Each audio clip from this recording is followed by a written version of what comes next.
दोस्तों, शिक्षक बनने के लिए एक रिटन एग्ज़ाम होता है, उसको पास करेगा, वही शिक्षक बन सकेगा, टीचर बन सकेगा। तो क्या हमारे देश में यह विधान भी होना चाहिए कि जो शिक्षा मंत्री होगा, उसके लिए भी एक रिटन एग्ज़ाम होना चाहिए, जो उसको पास कर सकेगा, वही शिक्षा मंत्री बन सकेगा? क्योंकि हमारे देश में शिक्षा व्यवस्था इतनी बड़ी है कि उसको एक अनपढ़ जाहिल चलाएगा, कोई भी मंत्री बन जाएगा, कोई भी शिक्षा व्यवस्था चलाएगा। मेरा सवाल हर उस शिक्षित आदमी से है, जो खुद तो पढ़ा-लिखा भी है और साथ में अपने बच्चों को भी अच्छी स्कूल में पढ़ा रहा है। क्योंकि आप एक स्कूल की बात करें या एक क्लास की, एक बहुत ही योग्य शिक्षक की आवश्यकता होती है, तब जाके वो 50 बच्चों की क्लास को चला पाता है और उनको बहुत अच्छे से पढ़ा पाता है, समझा पाता है, व्यवस्थाओं को चला पाता है। तो क्या हमारे देश में यार हमारा देश इतना बड़ा है, तो उसमें एक शिक्षा व्यवस्था चलाने के लिए क्या योग्य व्यक्ति की ज़रूरत नहीं है?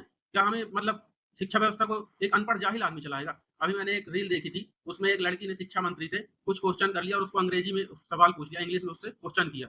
तो शिक्षा मंत्री ने बोला हिंदी में बोलिए। अब वो लड़की बोलती है सर आप तो शिक्षा मंत्री हैं, तो आप आपको इंग्लिश समझ में नहीं आ रही? तो बोलता है नहीं हमें हमको हिंदी से सुनना है। अब ये कौन-सी बात है भाई आप शिक्षा मंत्री हो। आप शिक्षा मंत्री हैं, आपको कम से कम 2 भाषाओं का ज्ञान तो होना चाहिए। जो हमारी भाषा मातृभाषा हिंदी है और एक अलग से एडिशनल भाषा जिसको बोलते हैं जो हर जगह हर क्षेत्र में काम आती है, अंग्रेजी भाषा। कम से कम आपको इन 2 भाषाओं का तो ज्ञान होना चाहिए ना। अब वो बच्ची आपसे पूछ रही है, आप उसको हिंदी के लिए बरगला रहे हैं। मतलब आप आंसर नहीं दे पा रहे हैं तो आप बोलेंगे हिंदी बोलिए, हिंदी में बोलिए। ये कौन-सी बात है? आप शिक्षा मंत्री, किस बात के शिक्षा मंत्री?